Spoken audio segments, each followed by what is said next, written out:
Assalamualaikum warahmatullahi wabarakatuh. Bismillahirrahmanirrahim. Sallallahu alaihi wasallam wa alihi wa sahbihi wa azwajihi wa dzurriyyatihi wa ikhwani wa sallam. Al-awliya wa syuhada as-salihin wa kullu min malaikatul qurbi wa sallam.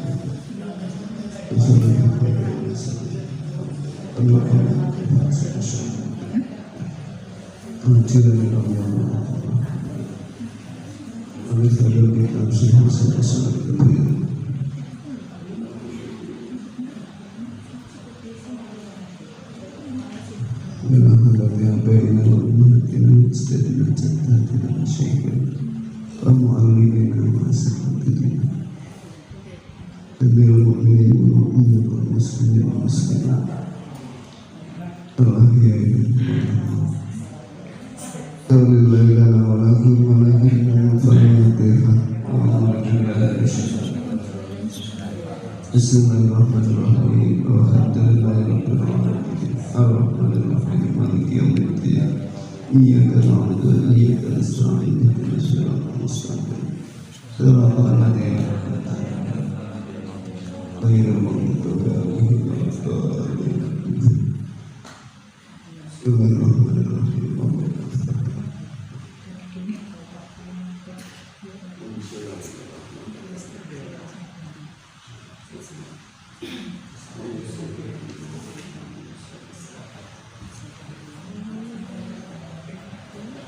Bismillahirrahmanirrahim. Qala al-mu'allifu rahimahullahu ta'ala wa nafa'ana bihi wa bi ulumihi fid dharain amin.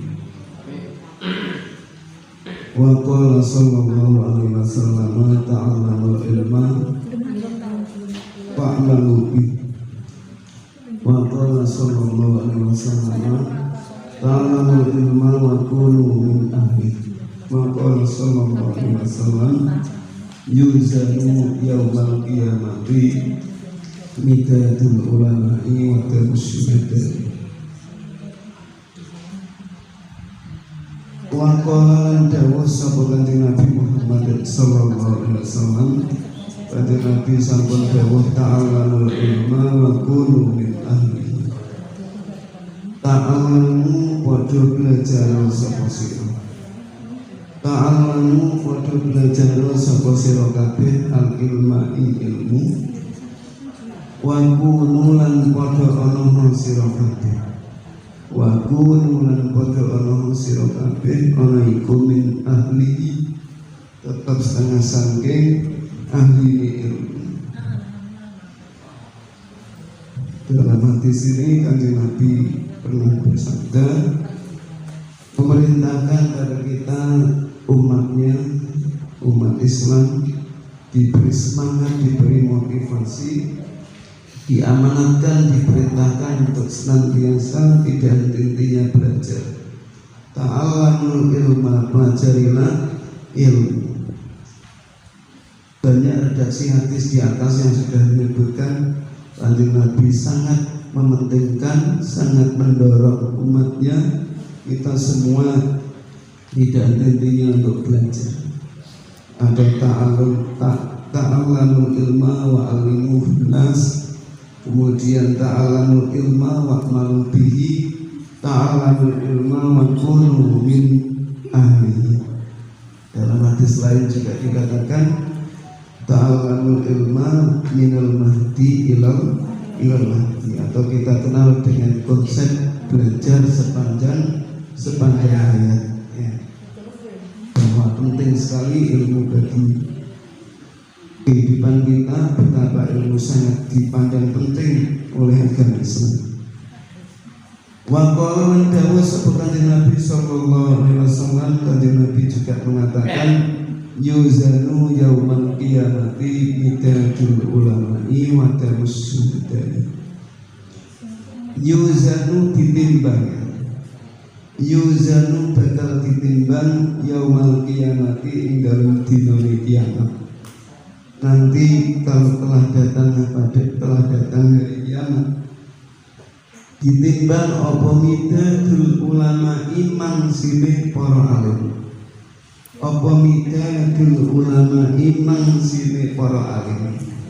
Tinta yang dipakai oleh para ulama itu akan ditimbang menjadi pemberat timbangan kebaikan. Wadal syuhada ilan apa ketiye pira-pira wong kang padha mati syahid. Ketiye wong sing mati syahid darahnya orang-orang yang mati syahid para syuhada yang meninggal di medan peperangan dalam berjihad fi sabilillah, makanya tidak dimandikan tetapi langsung dimakamkan dengan kain kafannya. Darahnya nanti akan menjadi saksi dan darahnya yang keluar itu akan ditimbang pada hari kiamat. Begitu pula tinta yang dipakai oleh seseorang yang alim di dalam dia belajar atau di dalam dia mengajar. Makanya saya masih ingat di antara yang dipesankan oleh guru-guru kita itu kalau ngaji itu disuruh maknani, maknani sing wis ngerti barang itu nulis mana.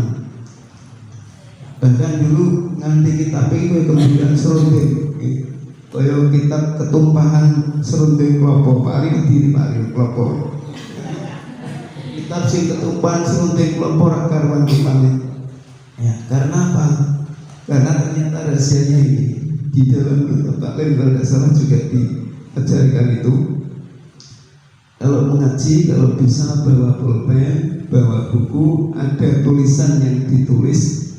Karena apa? Tulisan itu tintanya nanti akan menjadi menambahi timbangan pemberat amal kebaikan kita. Kalau ngajinya tidak bawa pulpen, tidak bawa buku, itu belum sampai ke muta'alim. Dan kudu aliman au muta'alliman au mustami'an au muhibban. Yang kemarinnya walatakun al-khamis fatahli. Kalau hanya ngaji kuping atau jiping, betul jipingnya betul. Kalau jiping ngajinya cuma pakai kuping itu tarafnya mustami'an, masih sekedar pendengar. Tapi mustami'an sudah lumayan, itu sudah peningkatan dari muhibban atau penggemar atau pecinta pengajian. Nah, yang lebih meningkat lagi adalah muta'aliman. Ngaji ini gawa pulpen, gawa kitab tuh genuis. Karena dengan muta'aliman nanti lama-lama akan menjadi aliman. Muta'alim itu adalah dari mati ta'alama. Ta'alama itu ta'alama ya ta'alamu ta'alama, dari kata dasar alima kemudian menjadi ta'alama. Itu diantara faedahnya memberi faedah litaklif atau litoba. Litaklif itu artinya berusaha untuk menghasilkan sesuatu. Berarti kalau dari kata dasar ilmu alima atau mengetahui, kemudian ta'allama artinya berusaha untuk menjadi tahu atau berusaha untuk mendapatkan ilmu, maka orangnya namanya muta'alim. Nah, kalau sudah muta'alim mendapatkan ilmunya nanti bisa menjadi alim. Alim orang yang tahu, orang yang punya ilmu. Kalau dijamakkan dalam sekumpulan yang banyak akan istilahnya menjadi al-ulama. Nah, tadi yang disebutkan midadul ulama, tinta yang dipakai oleh para orang alim dalam menulis itu yuzanu yaumal qiyamah, kelak di akhirat akan ditimbang menjadi pemberat amal kebaikannya. Allahumma amin. Ya, mudah-mudahan senajan tulisannya elek, tulisannya elek kadang nanti nek diwaca ki macane salah. Dulu saya pernah ingat ana kanca ngaji bareng, itu maknani apa sih? Maknani sakatok ini apa sih? Nah, sakatok ini intiha boleh ya. Nganti sakatok-katoke barang tulisannya podo mojo kon mojo sakatok-katoke sakatok-katoke nganti mojone sakatok-katoke kan sing krungu nganti penggal-penggal ya. Tapi setidaknya tintanya itu nanti akan ditimbang.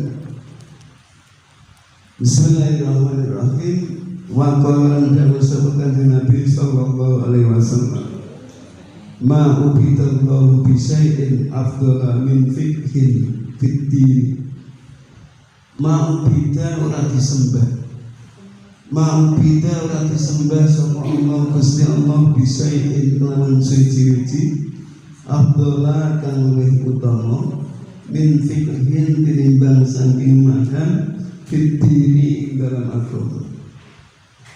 Wal faqihu utawi wong kang alim faqih, wal faqihu utawi wong kang alim faqih, wahidun kang siji iku asyaddu luwih abot ala syaitani ngatasi setan min alfi abidin tinimbang 1000 wong kang ahli ibadah.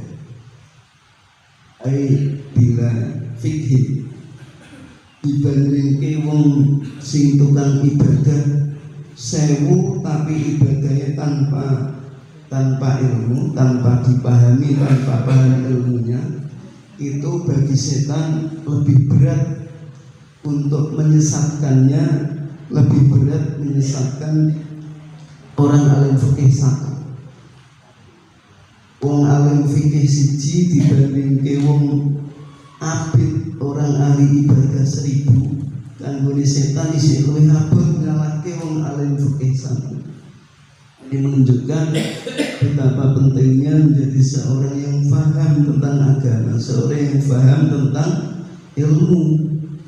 Kalau hanya sekedar beribadah menjadi abid tanpa ilmu, setan enteng, setan enteng. Tapi nek wong siji punya pemahaman yang benar, punya ilmu yang mendalam tentang ibadahnya, ini berat bagi setan untuk menyesatkan. Padahal setan itu pancen punya berbagai cara, punya 1001 cara, sangat kreatif dalam menyesatkan orang. Tapi nek lawan wong alim sing alim fikih satu saja dia berat. Tapi nek kon 1000 abid sing tanpa punya ilmu, gampang sekali setan untuk mengalahkan.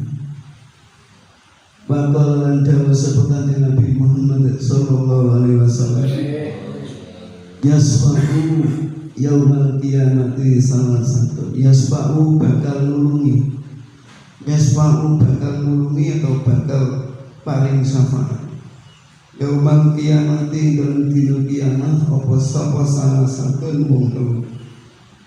Ada 3 golongan yang nanti akan bisa memberikan syafaat pada yaumul kiamat, bisa memberi pertolongan. Al-anbiya'u nomor 1 para nabi, al-anbiya'u nomor 1 para nabi, summa ulama'u nuli para alim, summa ulama'u nuli wong kang padha alim, summa syuhada'u nuli wong kang padha mati syahid. Para nabi bisa memberi syafaat, kemudian para ulama juga, dan yang ketiga adalah orang-orang yang mati syahid. Warmiyan diceritake apa annal ulama asa temne ulama atau para alim yaumul kiamati dalam dina kiamat iku alama nabira tetep ing atase dhuwure pira-pira mimbar min nurin saking cahaya.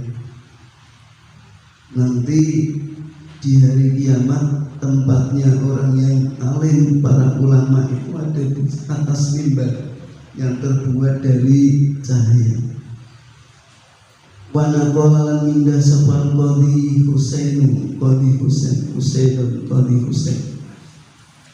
fi awal ta'liqati dan kalitane kitab ta'liqai Qadhi Husain anna wa isa temui kelakuan iku ruwiyah diceritake alin Nabi saking kanjeng Nabi Muhammad sallallahu alaihi wasallam apa annahu sak temui kanjeng Nabi kupola dawuh sapa kanjeng Nabi gawe man ahabbal ilma wal ulama'a lan tuktab alaihi khati'atuhu ayyama hayatihi.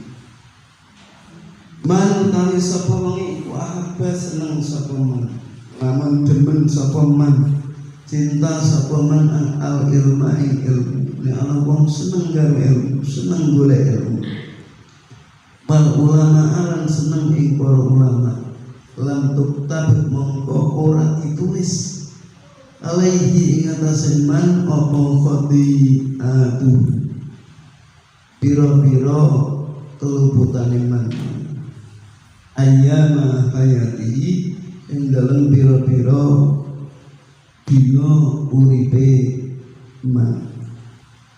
Makanya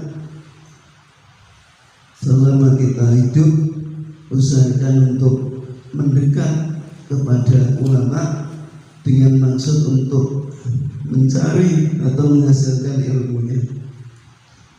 Karena barang siapa yang mencintai ilmu berarti selalu mencarinya, mencintai para ulama dengan senang mendekati, mengikuti atau mengikuti pengajiannya, itu lam tuktab alaihi khati'atuhu.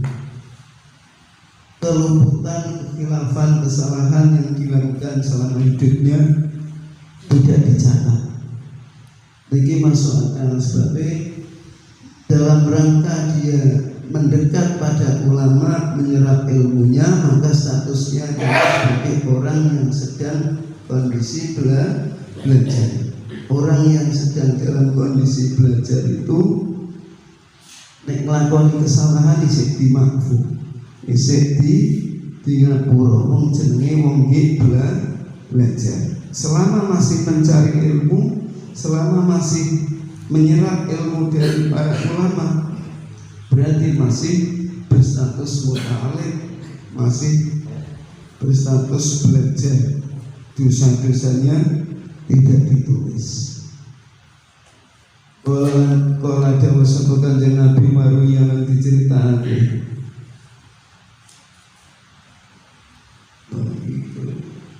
Kala ndika sapa Qadhi Husain maru yang diceritake apa ana sak temne kanjeng Nabi sallallahu alaihi wasallam. Kala iku dawuh sapa kanjeng Nabi man sholla khalfa alimin bada'anna man sholla khalfa nabiyyin.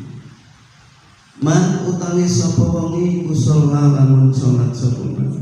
Kalau ada orang melakukan sholat khalfa alimin ing dalem burine wong kang alim, bagaan nama mongko kaya-kaya sak temene. Bagaan nama sholat mongko kaya-kaya sak temene sholat sapa man mau khalfa nabiyyin ing dalem burine nabi. Padahal waman sholat khalfa nabiyyin faqad ghufira lahu. Faman mongko tawi sapa man iku sholat lamun sholat sapa man khalfa nabiyyin ing dalam burine nabi faqad ghufira monggo teman-teman di ngapura sapa lagu man.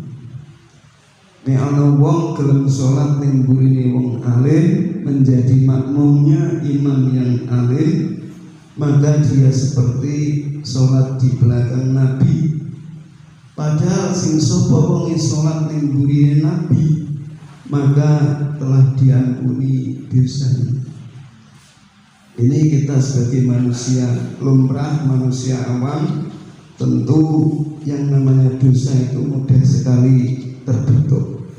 Untuk menghasilkan satu pahala, satu kebaikan butuh perjuangan. Tapi yang menghasilkan dosa, itu sekali gerak saja bisa beberapa dosa terlampaui. Satu kali apa caranya? 2-3 pulau terlampaui. Kayaknya itu paling pasti malah nih urusan dosa. Jagung sak jagongan pak gawe dosa 50 piso. Yang mata, yang hidung, yang tangan, banyak sekali yang bisa diperbuat untuk menjadi dosa. Tetapi beruntungnya Allah memberikan solusi. Agama ini memberi solusi bagi kita. Banyak dosa yang kita buat, tapi banyak pula yang bisa menghapusnya. Di antaranya banyak membaca istighfar. Kemudian tadi masih dalam status mencari ilmu, tidak berhenti mengaji, belajar. Kemudian sholat di belakang imam yang amin. Di antara solusi-solusi hal-hal yang bisa menghapus dosa. Masih banyak juga solusi yang lain. Nah, yang terkait dengan ilmu dan keutamaan ilmu, betapa karena punya ilmu seorang menjadi alim, karena orang itu telah menjadi alim, betapa tingginya derajat dan kedudukannya di hadapan Allah Subhanahu wa Ta'ala. Andaikan ini bisa tersosialisasi pada anak-anak murid kita, bisa tertanam pada mereka, kita ya wae dhewe mulang ora perlu ngoyak-ngoyak, ora perlu ngakon bocah kon anteng, ora perlu ngakon bocah kon mlebu. Jadi seperti yang kita lihat di pondok-pondok pesantren. Saya kalau pas jadwal ngaji di pondok niku yo ora tau bengak-bengok. Saya lewat saja anak-anak menunduk ora paling ndeloki gurune. Apa maneh dimulang ngobrol utawa nggawe masalah, nggak ada. Nggak ada di sana. Jadi lingkungan pondok-pondokan gitu. Gurune Pak Limat baris simpul kabeh. Gurune wis liwat baru dia lanjut jalan lagi. Lalu kelas ngaji penak era kapan. Ya ora ngantuk. Ya orang ngantuk, tapi juga tidak geger kayak kelas dewi. Guru ini nganti suara tak bingung pak golek cara apa meneh sih. Nah itu diantaranya ini menjadi tantangan kita. Kalau kita bisa mensosialisasikan pada mereka betapa pentingnya ilmu, betapa akan menjadi berharganya seseorang ketika dia punya ilmu, sehingga anak itu merasa benar-benar butuh pada ilmu. Ini kan awake dhewe sing butuh mulang, bocah ora butuh sinau. Lah repot iki. Awake dhewe butuh mulang, bocah ora butuh sinau. Menyel menira wong bocah ora karep dimulang. Sing karep asline makni, saiki sing dimulang kudu makni. Repot ya. Ini pondok atau di madrasah sing wis sadar kan bocah panggolek ilmu. Gurune gari mulang, wis ora ono sing berat. Bismillahirrahmanirrahim. Ya, mudah-mudahan nanti ke depan sedikit demi sedikit Allah memberikan pertolongan, memberikan rahmatnya pada kita semua, memberi petunjuk pada anak-anak kita, pada murid-murid kita, sehingga mereka punya kesadaran, punya kefahaman betapa pentingnya mencari ilmu, betapa pentingnya, betapa berharganya ilmu itu.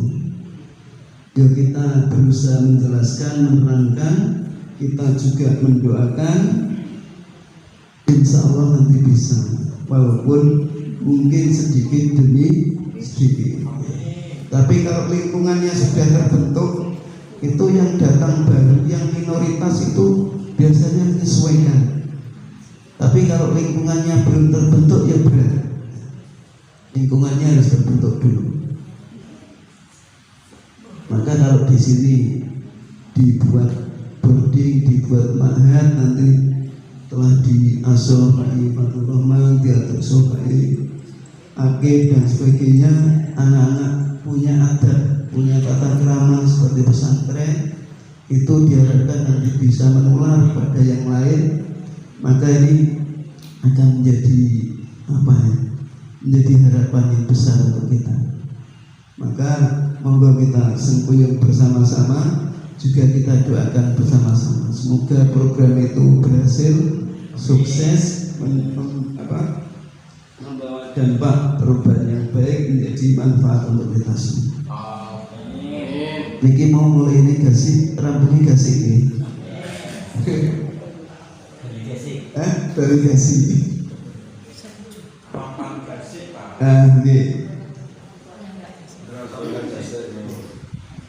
Satu hati lagi besok.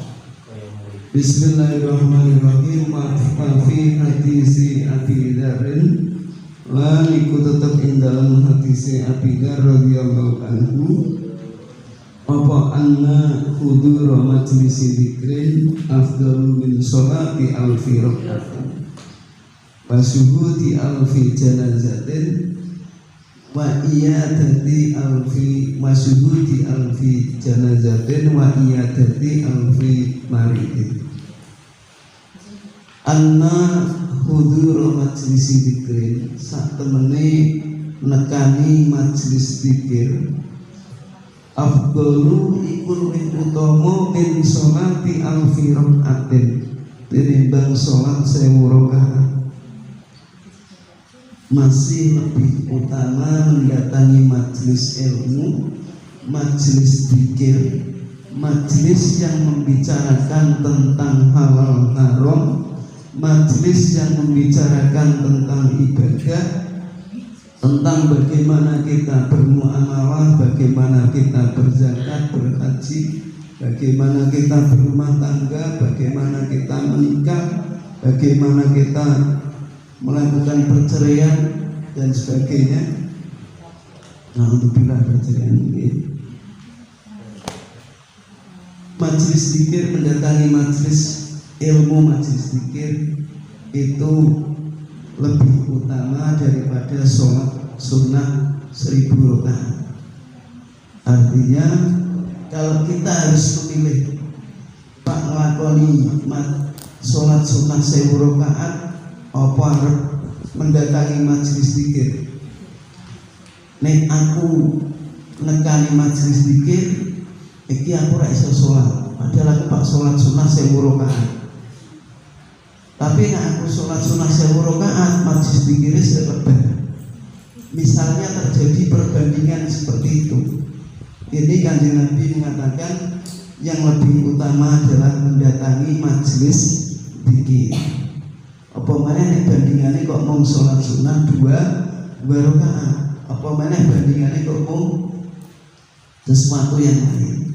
Sedangkan dibandingkan dengan ibadah sholat sunnah 1000 rakaat saja masih lebih utama majelis zikir. Padahal nanti saya aku nyuruh tahu sholat sunnah 1000 rakaat, sholat sunnah tarawih 20 rakaat iki yo kadang yo agak barang mirah.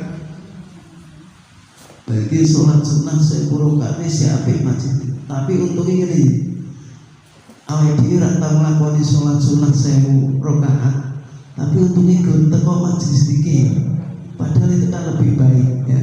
Itu lebih baik, berarti kita sudah di track yang benar, sudah di lintasan yang tepat ya, di jalur yang benar. Dan pilih sholat 1000 rakaat kan dimulai subuh ya kan. Kalau sholat dengan sholat beberapa kali saja serodok kroso apa meneh sing asam murate. Kali majelis zikir kan di kontak kantor ora apa-apa. Jago ngerotok ora apa-apa, sing penting diniati mencari lebih baik daripada sholat sunnah 1000 rakaat.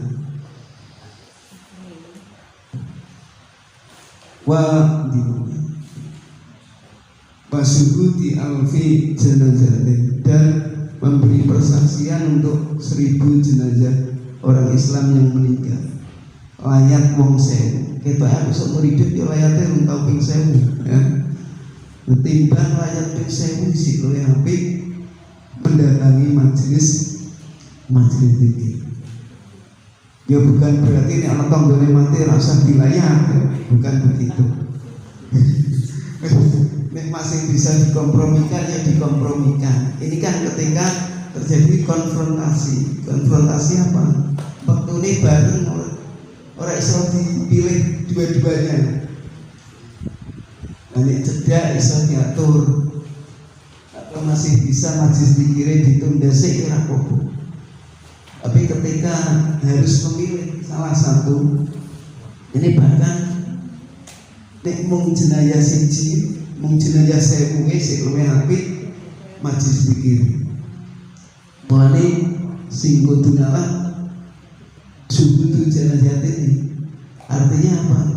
Ya takziah atau mempersaksikan mayit itu diatur waktune ben ora mengganggu majlis dikir, tidak bersamaan dengan majlis ilmu. Soalnya rugi isik luwih apik majlis dikire daripada 1000 subuh di alfi janazah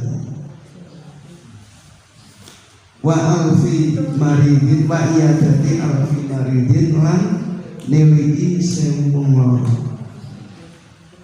menengok atau menjenguk pada orang yang sakit. Menjenguk orang sakit itu ibadah, itu termasuk diantara hakul muslim orang muslim ya.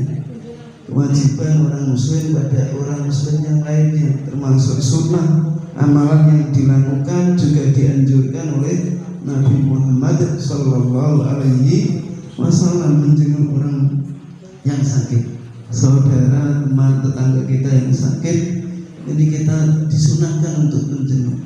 Tapi nih hitung-hitungan gede di ganjaran ini utama nih masih jauh lebih utama mendatangi majelis zikir. Sekali lagi jangan disalahpahami. Oh iya malah di alasan orang Pak Tilek Pengloro Pak Haji, bukan itu maksudnya. Ini dalam rangka ilmu betapa mendatangi majelis zikir ini sesuatu yang nilainya luar biasa.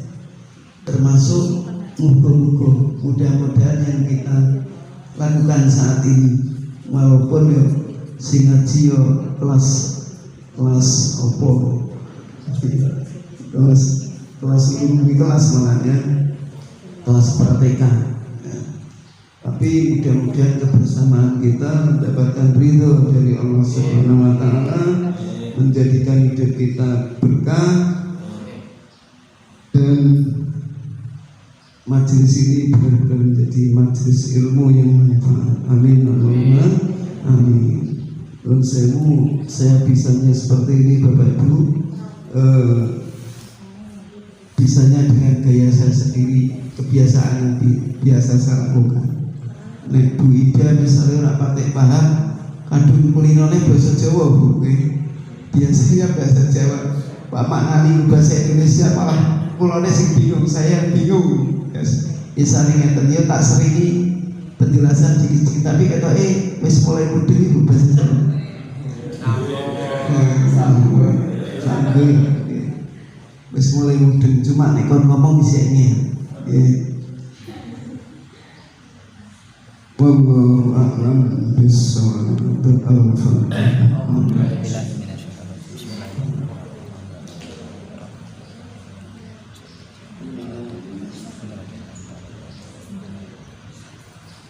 Bismillahirrahmanirrahim. Allahumma shalli ala sayyidina Muhammad sayyidil awwalin wal akhirin wa sallim radhiyallahu anhu.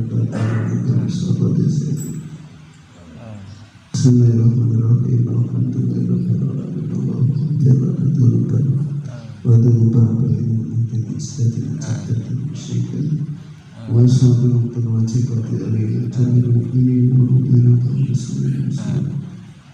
Allahumma anfa'na bima 'allamtana wa 'allimna ma yanfa'una wa zidna ilman ya rabbal alamin.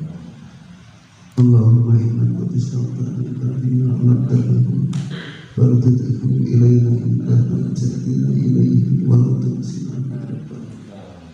Allahumma ja'alna ma'lana wa amtana wa dhurriyyatina mutarabina min ahli ilmi wal khair wal qur'an wa la taj'alna iyyahu min ahli syarri wa darikum. Allahumma tawallana rahmatullah wa khtim lana husnul khatimah. Allahumma inna nas'aluka ridha wa na'udzu bika min sakhatika. Allahumma Alhamdulillah syukrika asli. Allahumma barik lana fi awqatina dhurriyyatina wa talamina wahfadhhum wa tadurruhum wa waffiqhum li ta'atika wa ta'ati rasulika wa li qanabirahum. Rabbana atina fid dunya hasanatan wa fil akhirati hasanatan wa qina adzabannar. Subhana rabbika rabbil izzati amma yasifun. Salamun alal mursalin wassalamu ala sayyidina walhamdulillahi rabbil alamin. Taqabbalallahu minna wa minkum. Allahumma fiqhna min tariq. Wassalamualaikum warahmatullahi wabarakatuh. Allahumma shalli ala sayyidina Muhammad